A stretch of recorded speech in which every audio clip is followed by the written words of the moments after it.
की इस वीडियो में आप लोगों को बताऊंगी डिजिस्किल बैच 10 फ्रीलांसिंग क्विज 4 का सलूशन। सबसे पहले मैं आपको यहाँ पे बता दूं कि मैं यहाँ क्विज के जो आंसर परफॉर्म कर रही हूँ ये मेरी अपनी पर्सनल चॉइस है। अगर आप मेरी चॉइस से इत्तेफाक नहीं करते तो गिवन ऑप्शंस में से दिए गए आप अपनी मर्जी के किसी भी ऑप्शन के ऊपर क्लिक कर सकते हैं। तो चलिए अब अपने क्विज को शुरू करते हैं और फिर मैं एक एक कर इन सब क्विजेस के आंसर्स आपको बताती हूँ। साथ ही साथ इस वीडियो के एंडिंग के अंदर मैं एक इम्पॉर्टेंट अनाउंसमेंट आपको बताने वाली हूँ रिगार्डिंग डिजिस्किल बैच 10 वीक 12, तो उसको लाजमी गौर से सुनिएगा। अब पहले हम अपना क्विज शुरू करते हैं और फिर मैं आपको डिटेल्स बताऊंगी। तो हमारा सबसे पहला क्वेश्चन है यहाँ पर, to earn money freelancer must have to work extra hard day and night 24/7 smartly. तो इसका करेक्ट आंसर रहेगा स्मार्टली। आप जितना स्मार्टली वर्कआउट करोगे आप उतना ज़्यादा अर्निंग कर सकते हो। हर क्वेश्चन के बाद आपने save and move to next वाले ऑप्शन के ऊपर क्लिक करना है। क्वेश्चन नंबर 2 है, does a recession had an effect on freelancing.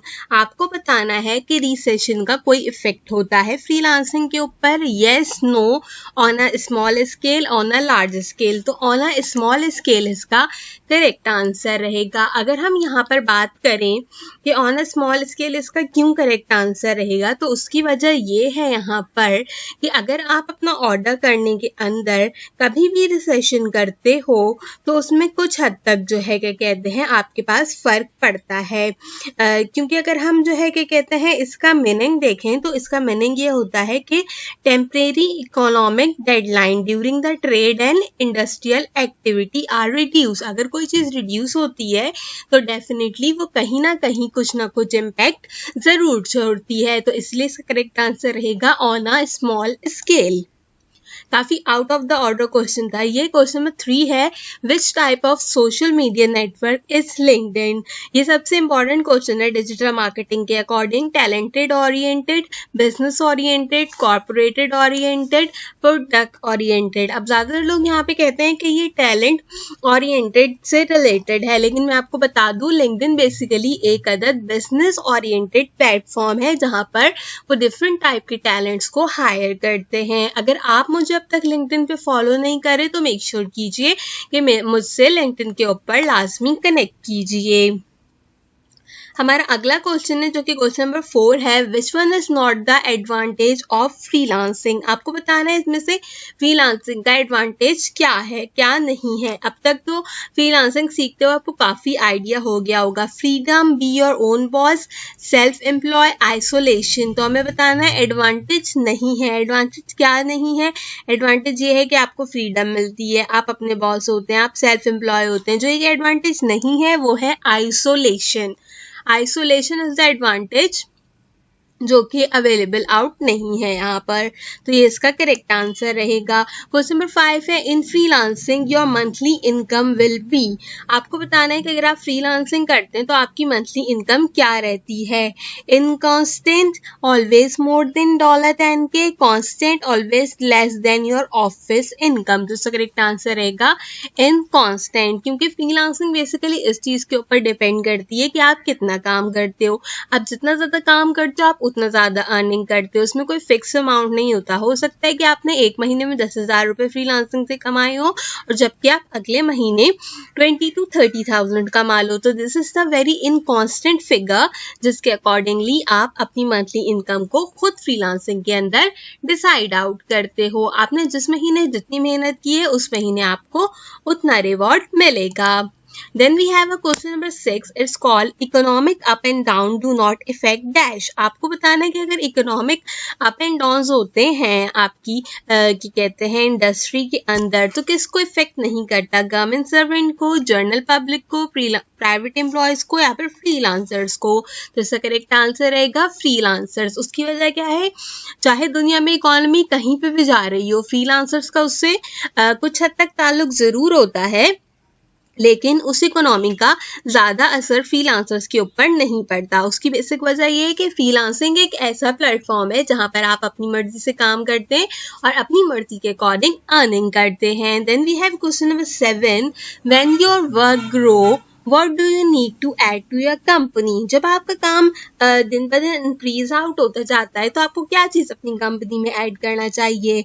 Employer, employ, friend, assistant. तो अब यहाँ पर दो ऑप्शन है, या तो आप एम्प्लॉय रखो या फिर आप असिस्टेंट रखो। लेकिन अगर हम फ्रीलांस मार्केट प्लेस के अकॉर्डिंगली बात करें तो हमेशा हमें कोई ना कोई एम्प्लॉय रखना चाहिए।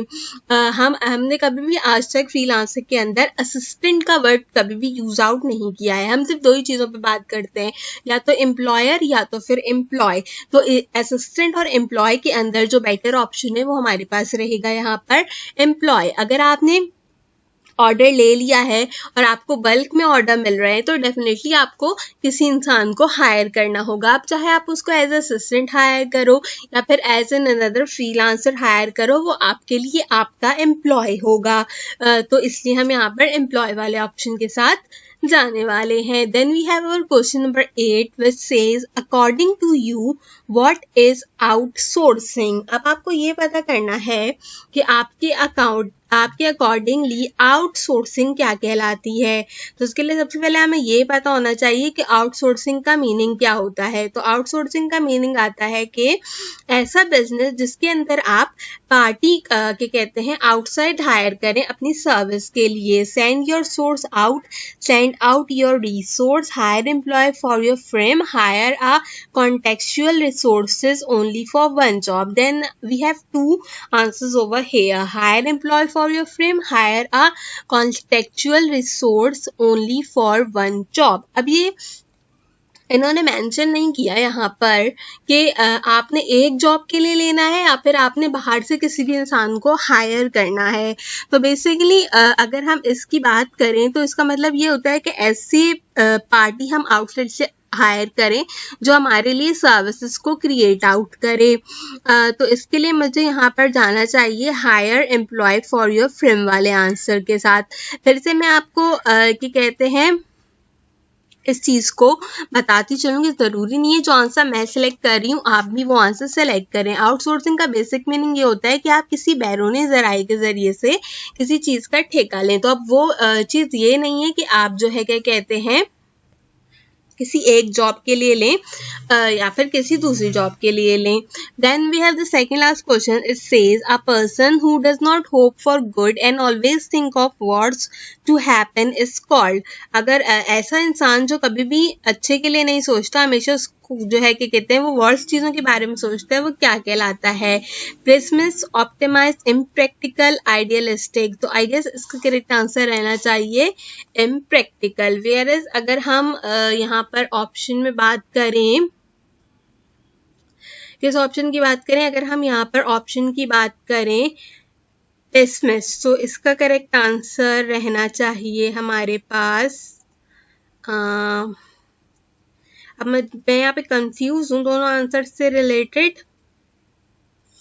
पेसिमिस्ट इसका करेक्ट आंसर रहेगा आई गेस, क्योंकि मुझे लगता है इम्प्रैक्टिकल तो प्रैक्टिकली आ जाता है लेकिन पेसिमिस्ट का मतलब होता है मायूस कुन। तो ऐसा इंसान जो कभी भी अच्छी चीज़ों के बारे में ना सोचे और हमेशा बुरी चीज़ों को सोचने में तरजीह दे तो वो मायूस कुन इंसान कहलाता है ना। So I can go with the option is called pessimist. ठीक है, फिर से बता दूं आप अपनी मर्जी का ऑप्शन भी चूज कर सकते हो।